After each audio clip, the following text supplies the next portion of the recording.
जय माता की, जय श्री राम, हर हर महादेव।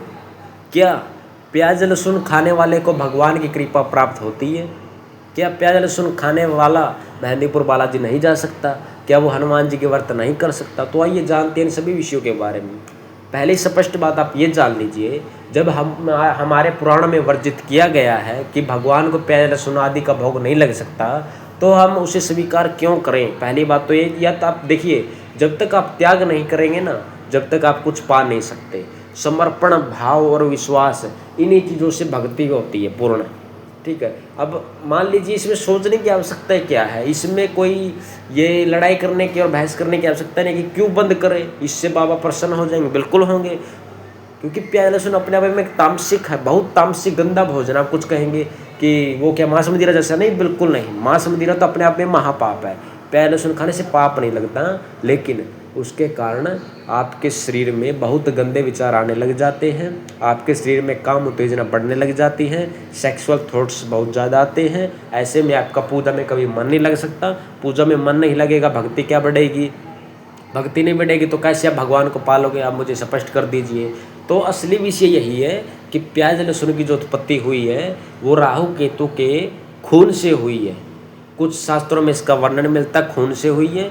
ठीक है, ऐसे में अलग अलग शास्त्रों का अलग अलग उल्लेख है, लेकिन सीधी स्पष्ट बात ये है कि भगवान की भक्ति में प्याज लहसुन एकदम वर्जित है। अगर आपको भगवान की पूर्ण कृपा चाहिए, आप कोई सिद्धि साधना करना चाहते हैं या कोई भी आप व्रत करते हैं, अगर आप प्याज लहसुन ग्रहण कर लेते तो आपका वो सारा व्रत, सारा किया हुआ माला जाप और सारी की हुई भक्ति आपकी उसी समय खंडित हो जाती है। ठीक है, अब जिसको नहीं मानना मत मानिए। अब आप मेहंदीपुर बालाजी चले जाइए, आप संकट कटवाने, आप अर्जी लगा के आइए, आपका संकट आधा कट जाए ना, कट जाए, आधा संकट ये लगे आप कट जाए। 41 दिन का परहेज होता है। आप 41 दिन से पहले 20-21 दिन में प्याज लहसुन खा लेना, आपको स्वयं पता चल जाएगा प्याज लहसुन खाने से क्या होता है। आपको स्वयं पता चल जाएगा जब वहाँ से संकट छूटेगा ना, क्योंकि आप संकट छोड़ के आ रहे हो। दो अपने घर के 2 प्रेत छोड़ दिए मान लो, जिसने आपके पीछे लगाए थे, अब वहाँ से 4-5 आएंगे। आप ये भी सोच लीजिए, क्योंकि वहाँ की सरकार प्रेतराज तुरंत आपको दंड देंगे। क्योंकि ऐसे अलग अलग स्टेट का, अलग अलग जगह का एक अपना नियम होता है सरकार का, वैसे ही मेहंदीपुर सरकार का अपना नियम है। वहाँ आप जाओगे और वहाँ के नियम अगर आप तोड़ोगे तो दंड भी देना पड़ेगा। ठीक है, जैसे हम प्रैक्टिकली सोचिए, नियम बना दिया कि आप रेड लाइट के समय अपना व्हीकल क्रॉस नहीं कर सकते, आप क्रॉस करोगे तो फाइन तो देना पड़ेगा आपको। वैसे ही यहाँ है, वैसे ही मेहंदीपुर का नियम है, इसलिए उसको मेहंदीपुर बालाजी सरकार कहा जाता है। वो सरकार पूरी आपके घर पे आती है। ठीक है, पूरी जांच पड़ताल करते हैं, कितने संकट है, क्या अर्जी है, कितने समस्या है, क्या है, प्याज लहसुन खाते हैं कि नहीं खाते हैं, परहेज करते हैं कि नहीं करते। नहीं करेंगे तो दंड दे देती है, संकट नहीं कटेगा आपका कहीं भी। अगर मेहंदीपुर बालाजी में संकट नहीं कटा तो कहीं भी नहीं कट सकता। इसलिए प्याज लहसुन भगवान के भोग में वर्जित हैं। अगर आप इसे खा के व्रत करेंगे, माला जाप आदि करेंगे, तो आपको दोष भी लगेगा और आपको कोई पुण्य भी नहीं मिलेगा। और जिसको नहीं मानना मत माने, लेकिन वास्तविकता सच्चाई यही है।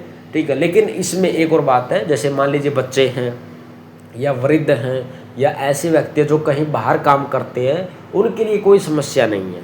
वो अपना नाम जप करते रहें और प्याज लहसुन खाएं, लेकिन जब आवश्यकता पड़ने पर कि अब इसके बिना तो कुछ हो ही नहीं सकता, तभी खाएं, वरना जितना हो सके मत खाइए, दूर रहिए। अगर आपको भगवान को प्राप्ति करनी है, एक ही मनुष्य योनि मिली है जिसमें भगवान को प्राप्त किया जा सकता है 84 लाख योनियों में, इसे भी व्यर्थ मत करिए। बाकी जैसी आपकी इच्छा।